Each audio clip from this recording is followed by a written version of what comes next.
5টা মিনিট যদি আমি ওখানে দাঁড়িয়ে যেতাম না, এই আয়নাটা যে খারাপ হয়ে যেত এটুখানি আমি কনফার্ম ছিলাম। যাই হোক এইসব ছাড়ো, এখন তোমরা দেখো আমাকে। কারণ আমিই তো শো স্টপার, আমাকে ছাড়া দেখবে কাকে তোমরা? শর্টস ভিডিওতে তো তোমরা জেনেই গেছো যে আমি কোথায় কি করতে গেছিলাম। এবার এই ভিডিওটার মাধ্যমে তোমাদেরকে সেখানে কি তোমরা কি করতে পারো বা কি ফ্যাসিলিটি তোমরা পেতে পারো সেটাই তোমাদেরকে জানানো হবে। বছরের শেষ আর বছরের শুরু দুটোর আনন্দে আমাদের ডায়মন্ড হারবারের এম্পায়ার কিন্তু ভীষণ ভালোভাবে সেজে উঠেছে। সেটা দেখতেই পাচ্ছ, চারিদিকে প্রচুর লাইট ছিল আর সেই লাইটের মাঝখানে আমাকে তো অসাধারণ লাগছিল। তোমরা জানো 25শে ডিসেম্বর থেকে এখানে কন্টিনেন্টাল ফেস্টিভ্যাল চলছে আর আমি সবে 29 তারিখে যাচ্ছি। যাই হোক তোমাদের কাছে দিলাম একটা দিনও সময় পাচ্ছ কন্টিনেন্টাল খাবারগুলো ট্রাই করার জন্য। আমি নিয়েছিলাম সেলান্টো চিকেন, যেটা টেস্ট জাস্ট অসাধারণ ছিল। আর সাথে নিয়েছিলাম ব্রাউনি।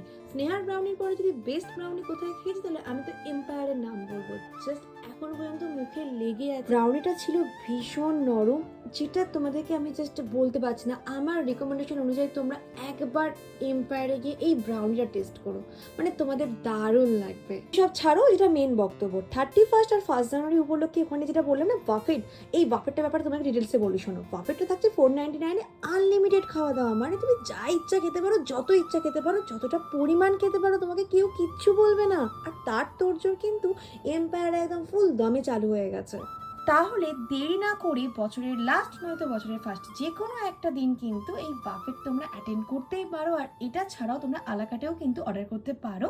তাই আমি ওপরে নাম্বার শেয়ার করে দিলাম, যেখান থেকে তোমরা প্রি বুক অনায়াসে ইজিলি করে নিতে পারো।